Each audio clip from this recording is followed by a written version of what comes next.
Therapists, has a patient ever made you cry? When you've been in the therapist game for as long as I have, almost 5 years, you always want to tell yourself that you've already seen it all. It's easier to deal with the job that way. But when I got a teen girl, we'll call her Lily, who came in with her dad, we'll call him Ben, I was proven so wrong that I couldn't even lie to myself anymore. Her mom had recently up and left to go live some new age lifestyle with a Reiki healer. And of course, it's always sad when a mother abandons her family. But honestly, her absence was probably better than her presence. Because when she wasn't outright bringing other men home and making love in front of her daughter, she was punishing her for bad grades by making her kneel in rice. Or one time, she caught her daughter using a plaster, and she thought a worthy punishment was to ban her from brushing her teeth for 3 weeks. So yeah, pretty extreme case to start with. But still, nothing that shocked me enough to think about after I clocked out from work. Anyway, for more context, therapy was his daughter's idea. But instead of coming in with the typical anxiety and depression symptoms, she was having dark, intrusive thoughts about school shootings. Not just imagining them, but she could picture herself, in her words, knocking out her friends and teachers while she watches the terror fill their eyes. Still, nothing I hadn't seen before, especially since she made it very clear that the thoughts were upsetting to her. She did not want to act on them. Even now, as I type,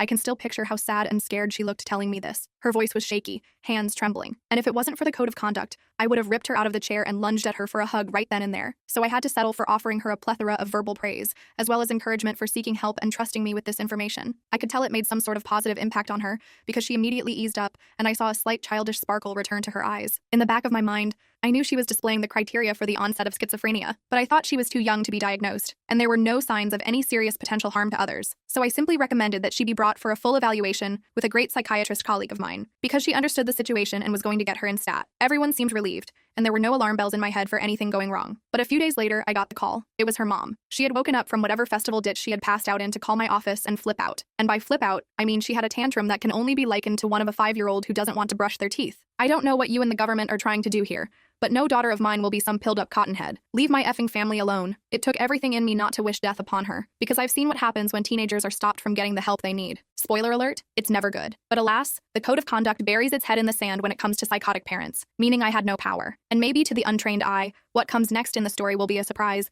But to me, well, I saw it coming from a mile. Actually, no, thousands of miles away. I could have been in Australia and still seen it coming. So by now, you guys are probably dying to know what happened. Well, here it is. The daughter ended up following through and going to the school. She was found in the bathroom with an AR-15 in one hand and a tissue wiping her eyes with the other. My heart dropped. I couldn't finish the full story here. It is on my channel and linked below.